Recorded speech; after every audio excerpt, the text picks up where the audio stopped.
Bien, bonjour à toutes et à tous. Bienvenue à l'IUT Louis Pasteur et bienvenue à Innova Maintenance 2023, organisé par l'IUT et l'Association française des ingénieurs et responsables de maintenance, l'AFIM. La bienvenue également à tous les internautes qui nous suivent et en particulier à tous les départements de génie industriel et maintenance des IUT de France qui suivent la manifestation. La bienvenue également à nos collègues de Belgique, de la BMAS, la Belgian Maintenance Association, qui nous suivent également. La bienvenue à nos collègues suisses de Basel Suisse Area, qui nous suivent aussi. Bienvenue à nos collègues du Maghreb, Maroc, Tunisie, Algérie. Je sais qu'il y en a qui nous suivent, donc bienvenue. On va aller un peu plus loin. Bienvenue à l'association Maintenance Durable en Nouvelle-Calédonie, qui nous suivent aussi, et un petit salut particulier à un de nos collègues de l'IUT qui est parti s'installer en Nouvelle-Calédonie. Ludovic, on te salue. On continue un peu plus loin, Martinique et Guadeloupe.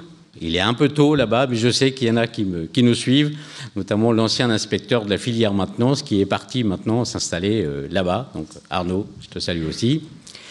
La bienvenue à nos collègues de l'île de la Réunion, puisqu'il y a une délégation AFIM, et donc ceux de la délégation suivent aussi cette manifestation. On poursuit pour saluer nos collègues du Burkina Faso, de la Côte d'Ivoire et le Cameroun.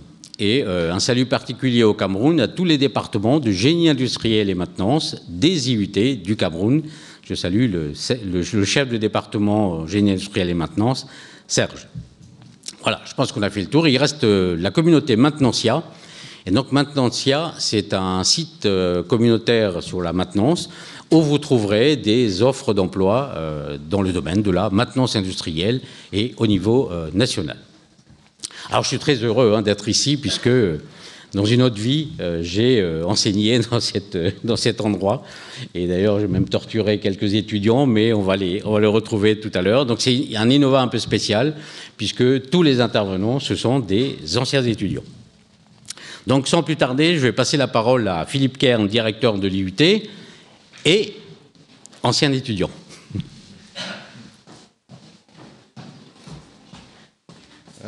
Merci Karim. Donc moi je m'associe bien sûr à tout ce que Karim a dit et je vous souhaite à tous le bienvenu. Je ne vais pas refaire le tour. En tout cas, ça me fait plaisir qu'il y ait autant de monde qui suivent cette journée, qui vont participer aussi à cette journée. Alors Karim m'a dit j'ai 2 minutes, donc je ne vais pas vous raconter moi mon parcours comme les anciens vont le faire et leur réussite.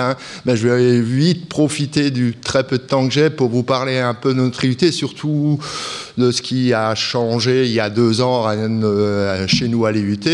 Donc, comme vous le savez, les IUT, maintenant, le diplôme des IUT, c'est le bachelor universitaire de technologie. Donc, ce nouveau diplôme, le premier changement, effectivement, c'est une formation qui va se faire sur 3 ans, qui va amener les jeunes au grade de licence. Donc ça, je dirais, c'est la première grande modification, avec derrière les objectifs qui restent les mêmes. C'est on vise à la sortie du diplôme l'insertion professionnelle. Donc c'est vraiment notre objectif. On est concentré là-dessus. On va essayer de mettre tout en place pour que les jeunes puissent directement être opérationnels une fois qu'ils sortent ici de l'IUT. Pour ça, il y a une autre, je dirais pour nous en tout cas, pour le corps enseignant, pour tous les intervenants de l'IUT, c'est la mise en place effectivement d'une nouvelle pédagogie. Le diplôme a été découpé en blocs de compétences et on y a associé ici donc une pédagogie qui est basée sur l'approche par compétences. Et notamment aussi les évaluations qui se font maintenant dans les situations, c'est ce que nous on appelle nos SAE, les situations d'apprentissage et d'évaluation, dont l'objectif c'est essayer de placer l'étudiant le plus proche possible de ce qu'il risque de retrouver dans le monde professionnel, donc de les former dans ce cadre-là et de les évaluer par rapport à ça. Donc voilà les gros changements. Ça va un tout petit peu impacter, je dirais, un peu notre offre de formation qui va évoluer là, surtout pour la prochaine rentrée. Jusqu'à maintenant, avant on avait le DUT plus des licences professionnelles.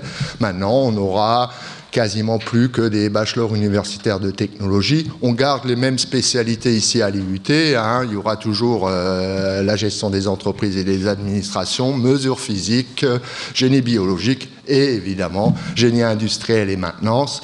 Ce qui change aussi un tout petit peu, c'est qu'avant, il y avait certains DUT qui avaient des options. Maintenant, l'ensemble des BUT, on va y retrouver des parcours, hein, et notamment en gym, hein, où on aura 2 parcours. Hein. Le parcours donc ISP, ingénierie des systèmes pluritechniques, et le 3MI, hein, donc management méthode, je ne sais plus si c'est dans cet ordre-là, et maintenance innovante. Hein. Ces 2 parcours, finalement, on va y retrouver des compétences, surtout sur la 3e année, qu'on avait au niveau des licences pro, c'est-à-dire d'un côté, on va aller un peu plus loin au niveau des compétences dans le management, l'organisation de la maintenance, et dans l'autre parcours, on ira un peu plus loin au niveau des compétences. Hein, à la place de s'arrêter au niveau 2, on ira au niveau 3.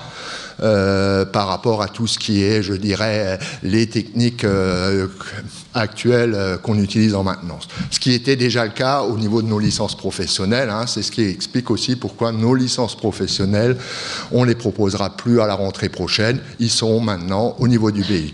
Les gens qui souhaitent aller dans un parcours ou dans l'autre choisiront à ce moment-là quand ils viennent. Voilà un peu pour les grosses modifications. C'est vrai que c'est un vrai changement. Nos équipes travaillent beaucoup pour mettre tout ça en place. Hein. Avec, je vous ai dit, hein, l'objectif premier, c'est l'insertion professionnelle. Hein.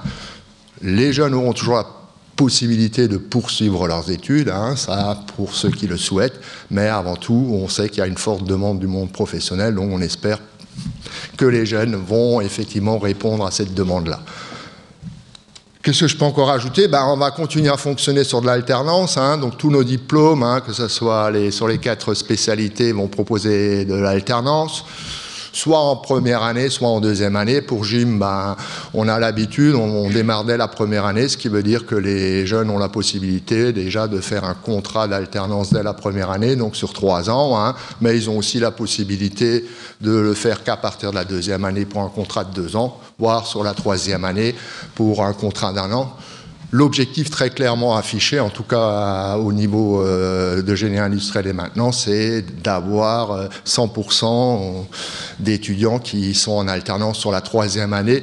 On garde un peu la même philosophie que pour les licences pro, ou qui étaient que proposées en alternance, pour essayer effectivement de les pousser et de les former au mieux pour qu'ils puissent intégrer le monde professionnel. Alors, si je veux faire, pour un peu parler de cette philosophie, hein, en gym, on a à peu près en première année, c'est moitié-moitié. Hein, on a 50% de gens qui font la formation, on va dire, de façon classique, et les autres qui utilisent le système de l'alternance. On voit que pour la 2e année, ça passe à 2 tiers, 1 tiers. On a déjà 2 tiers des étudiants qui sont passés en alternance, donc on a fort espoir que effectivement la 3e année se fasse comme ça. Voilà ce que je voulais dire rapidement aussi pour présenter. Sinon, je vais vous souhaiter une très bonne journée. Je crois que c'est vraiment quelque chose d'agréable de voir maintenant nos anciens nous dire ce qu'ils sont devenus. Ça donnera un peu une idée peut-être aux gens, aux futurs étudiants, de ce qu'on peut arriver à faire. Merci, bonne journée.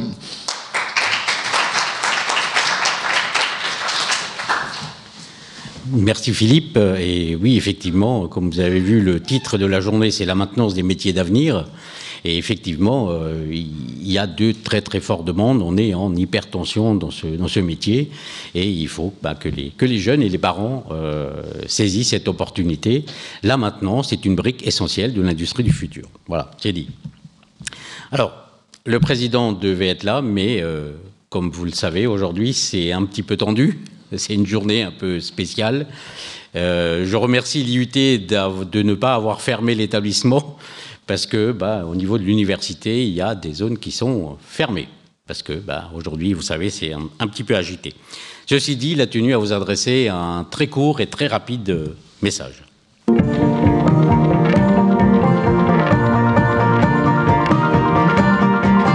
Bonjour à tous et à toutes. Comme tous les ans, le président de l'Université de Strasbourg est heureux de vous saluer pour la journée Innova organisée par l'AFIM.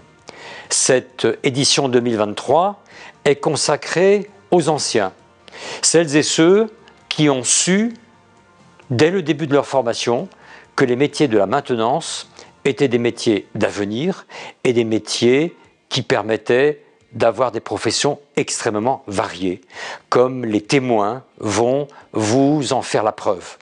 Je suis donc très heureux d'encourager les formateurs, les formatrices, les étudiants, les étudiantes. Dans ces filières, nous avons besoin de techniciens et d'ingénieurs pour la maintenance, parce que cette industrialisation de la France pour laquelle nous nous battons tous, mais aussi cette formation de haut niveau qui nous est enviée, se trouve résumée dans nos formations, notamment dans nos IUT de l'université, pour l'avenir, métier de la maintenance, métier d'avenir. Bienvenue à nos alumni, à nos anciens qui vont vous raconter leur parcours de réussite. Voilà, merci Monsieur le Président. Joli teaser pour mettre un peu la pression aux anciens. Donc, très rapidement, donc on va écouter Cyril Nieto d'Alsace Chimie, puis Fanny Ouzlot de Technique électrique. On fera une petite pause, donc on revient par rapport au programme. Ensuite, on écoutera Nicolas Regenas de Regenas, il va vous expliquer ça. Romain Schindler, tiens, il n'est pas encore arrivé, de Spimat. Ensuite, on ira déjeuner au lycée qui est juste à côté, avec un retour impératif à 14h. Donc, on partira tous en convoi. On continuera avec Benjamin de chez Colas, puis Pauline Safran et Frédéric Hoth qui va arriver donc de l'usine Zimex. On refera une pause et on terminera avec Ibrahim Bilal Nagia qui va nous présenter la maintenance, le maintien en condition opérationnelle chez les pompiers, puisqu'il est caporal de pompiers. Il nous rejoindra tout à l'heure parce qu'il était de garde la nuit dernière, donc il m'a dit il faut que je me repose un petit peu. Et je passerai la parole à Ayoub Tigazoui, qui est de l'IUT, qui va prendre la parole au nom des étudiants et des enseignants en génie industriel et maintenance. Évidemment, l'ensemble sera disponible en différé. Alors, on est en Alsace, donc demain, on ne travaille pas. Non, je le rappelle. Donc ça sera mis en ligne, découpé. Par contre, vous avez accès au direct et l'ensemble du direct sera disponible dès ce soir. Et on fera un découpage par conférence et vous aurez les présentations donc en PDF. Vous le retrouverez sur la chaîne de l'AFIM et sur la chaîne du pôle maintenance et bien sûr via le site de l'AFIM, afim.asso.fr. Voilà, sans plus tarder, et c'est un moment de fierté pour moi, donc je vais passer la parole à Cyril Nieto d'Alsace Chimie, et je le laisse se présenter. Merci beaucoup.